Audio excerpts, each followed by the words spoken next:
Yung parto mga kababayan na video ni dating ako Bicol Party List Representative Saldico, pinablish na niya uli at kasama na si Sandro Marcos ay sinabit sa insertions mga kababayan.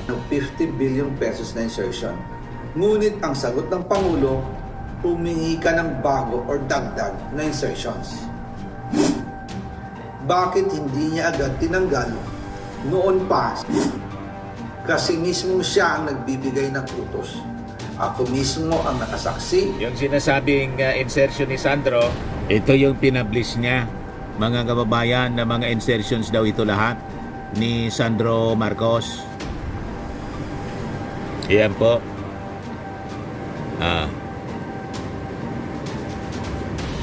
Yan.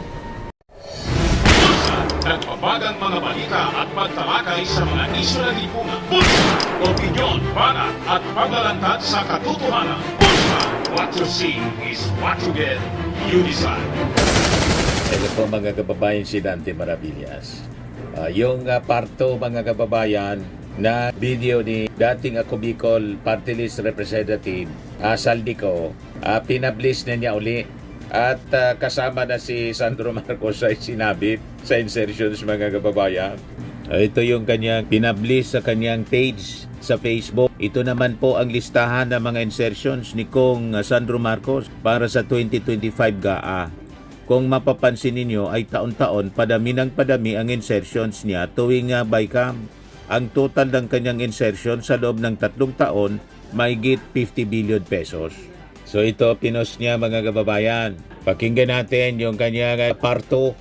Pero niya Mr. Maravillas parang wala na masyadong nagkaka-interest na. Sabi ng ating Pangulo, mas maganda na si Saldico umuwi para yung mga akusasyon niya masubstantiate niya mga kababayan. Kaya lang ayaw umuwi mga kababayan ni Saldico. Tuloy-tuloy ang kanyang pagbasa ng kanyang script. At ito nga po ang kanyang pangalawa, parto ng pangalawang salbo. Diba? Yung nauna 3-part video din yon na pinag-splice. Ito din po, baka 3-part video din po ito mga kababayan. Pero yung recording nito, separado siguro sa nauna kasi iba na yung kanyang hairdo. Naiba yung kanyang hairdo, pati yung hugis ng kanyang muka. Pero yung damit mga kababayan, pareho pa rin. Kaya sabi ng iba, baka anya talaga AI ito. Kailangan talaga ipasuri ito mga kababayan. So pakinggan natin kung ano yung kanyang sinasabi sa parto. Huwag mo akong pigilan sa mga insertions ko. Huwag ka nang makialam sa budget.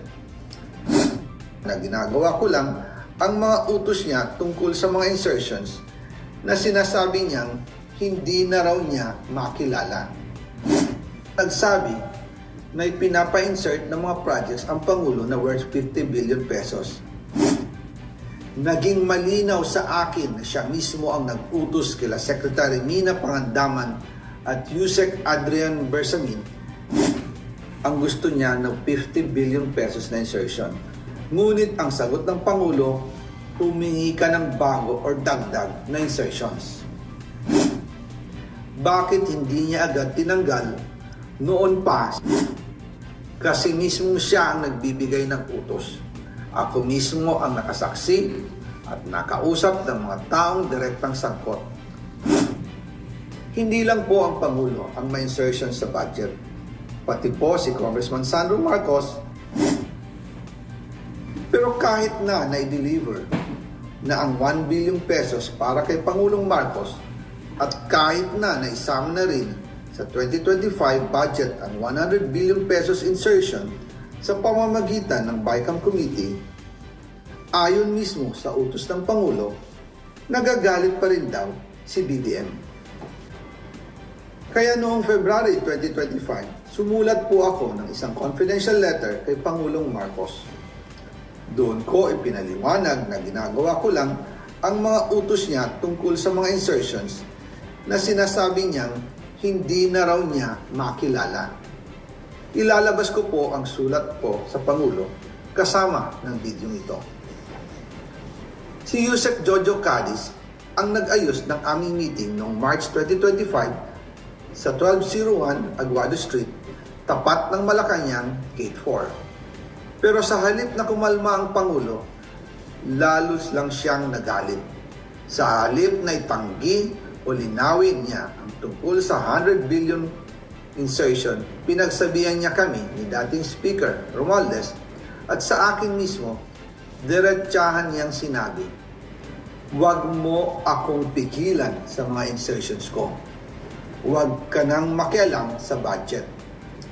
Dahil sa mga binitawang salita sa akin ni BBM, naging malinaw sa akin na siya mismo ang nag-utos kila Secretary Mina Pangandaman at Yusek Adrian Bersamin na ipasok ang 100 billion pesos worth of projects.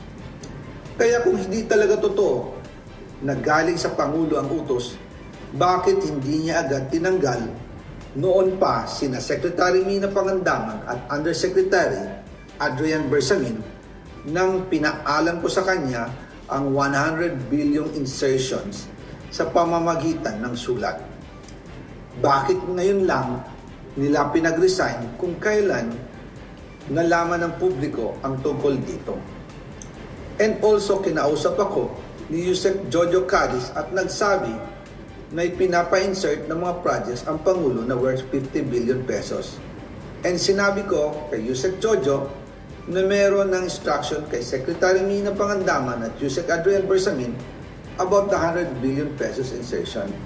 And sabi niya, kakausapin niya ang Pangulo na kung pwede, doon na lang i-charge ang gusto niya ng 50 billion pesos na insertion. Ngunit ang sagot ng Pangulo, humingi ka ng bago or dagdag na insertions. Doon po nakita at naramdaman na hindi pwedeng sabihin ng Pangulo na wala siyang alam sa mga nangyayari. Kasi mismo siya ang nagbibigay ng utos. Ako mismo ang nakasaksi at nakausap ng mga taong direktang sangkot. Kaya hindi na pwedeng maghugas kamay at magturo na parang inosente. At kung titingnan ninyo ang 2026 budget, may panibago siyang 97 billion insertions. Pero ngayon, ipinasok na mismo sa President's Budget or NEP 2026. Yan po ang kinumpirma si Secretary Manny Bunoan na may instructions ang Pangulo na magpasok ng 100 billion ulit sa President's Budget. Kaya wala na siyang pwedeng ipamigay. Ito ay nalaman ko noong May 2025 sa meeting namin kasama si dating Speaker Romualdez sa number 30 Tamarind Street, Forbes Park. Kaya nang nadiskubre ng House of Representatives ang insertion sa flood control sa 2026 budget, ibinilik namin ang DPWH NEP 2026 dahil mali na ito at panibagong flood control projects na naman. Hindi lang po ang Pangulo ang may insertion sa budget. Pati po si Congressman Sandro Marcos, meron din pong pinapasok taon-taon. Noong 2023, may 9.636 billion pesos. Noong 2024, 20.174 billion pesos. At nitong 2025, 21.127 billion pesos. Lahat-lahat, ang kabuuan ay 50.938 billion pesos. At bawat taon po, sa tuwing dumarating ang BICAM budget process, lagi po may utos si Congressman Sandro na ipasok ang mga proyekto niya.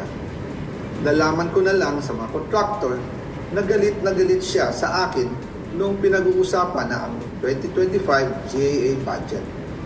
Ang sabi daw niya, ipatatanggal ako at magpa-file ng maraming kaso laban sa akin. Kasi kulang ng 8 billion pesos yung insertion na gusto niyang ipasok. Ang dahilan daw, may mga contractor na nakapag-advance na sa kanya at dahil hindi na ipasok ang buong halaga, kailangan daw niyang magsauli sa mga yon. Para malinaw sa taong bayan, ilalabas ko po sa video na ito ang listahan ng mga proyekto na kasama sa mga insertions ni Congressman Sandro. So may part 3 pa mga kababayan. Yung sinasabing insertion ni Sandro, ito yung pinablis niya mga kababayan na mga insertions daw ito lahat ni Sandro Marcos. Iyan po.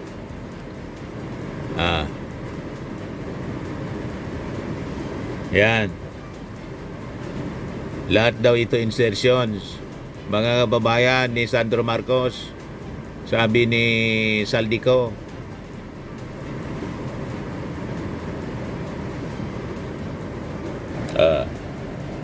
Total 100 billion.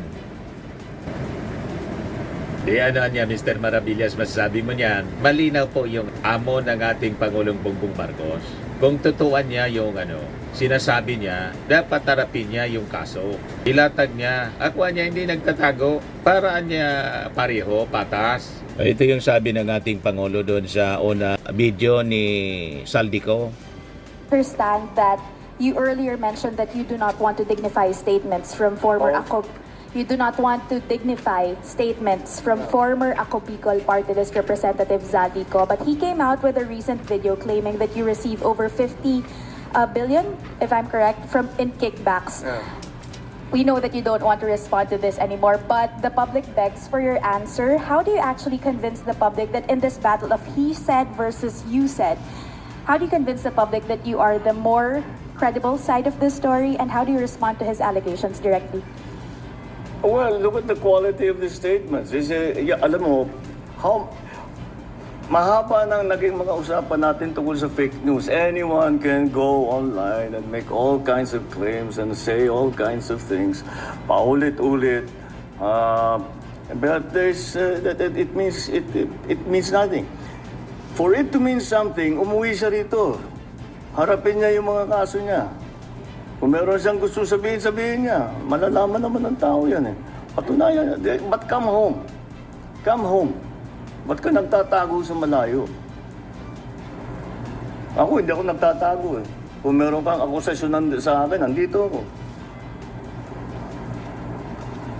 Gawin niyo ang pareho. Para patas lang naman. Okay? Thank you very much. Correct. Malinaw po. Kung credible, kung talagang totoo yung mga sinasabi ni Saldico, umuwi siya. Panumpaan niya yung kanyang mga akusasyon sa ating Pangulo, and this time including kay Sandro Marcos, para pareho, patas po. Masagot ng maayos, any proper forum, hindi yung video. Kaya sa tingin ko po, pag napapanood ng mga tao itong mga series of videos ni Saldico, parang wala na silang interest, walang value po. Kasi hindi man po sinumpaan. Lahat kwento, mga kababayan. Kaya sabi ng mga nag-react na netizens, parang nagbabasa ng tula. Sabi ni Jose Isidro, siyempre, bibenta yan sa mga didilis. Sabi ni Maria, yan yung AI, desperado na. Uwi ka muna. Sabi ni Irene Dacorong de la Peña, next na may insertions dyan, si Tilam. Silang tatlong pamilya ang isasangkot dyan. Sabi ni Wena Lobrigot, umuwi ka na, baby. Tapos may gumawa nito. Kasi ito yung unang video. November 14, ganyan yung hairdo niya. Ngayon, hair growth development. Ito na po yung itsura niya. Next episode daw, ganito na. Nabago po yung shape pati ng mukha. Hindi lang yung hairdo. Kaya katakataka, mga kababayan. Duda-duda. Sabi ni Randy Moncayo, oto-oto lang maniniwala dyan. Umuwi ka at korte mo sabihin. Sabihin yan. Sabi ni Rain, game ni Malid, anong dahilan? Bakit hindi mo magawang panindigan yung mga aligasyon mo? Sumpaan mo yung salaysay mo. Mananatiling walang kabuluhan ang lahat ng mga akusasyon mo hanggat hindi ito notaryado. Sabi ni Pids, nababoy na, sabi na, puro kalukuhan lang nila, Duterte yan eh. Kay Romualdez ka muna, wala ka pa ebidensya. Sabi ni Lloyds Di Guzman, bakit kasi pinapansin nyo pa yan? Halata namang AI. Kada lalabas sa Facebook, nag-iibang itsura. Maliban sa damit na pati pagkaayos, parihong-pariho. Sabi ni Afabli Tine, fake news. Wala daw siya natanggap. Lalong nagduda yung mga tao sa claim ni Saldico. Sabi dyan sa video kasi, sa kanyang video, nising wala siyang natanggap. Lahat diniliver niya daw kay President Marcos, pati kay Martin Romualdez. Sabi po ng ICI, no conclusion of guilt versus Romualdez. Ombudsman investigation urge. Wala pang conclusion, walang findings of guilt laban kay Martin Romualdez. Walang dokumento, walang trail, paper trail laban kay Martin Romualdez. Other than yung kwento lang mga kababayan ni Saldico at saka ni Gutesa na hindi na rin nagpapakita. Tulalong kaduda-duda mga kababayan.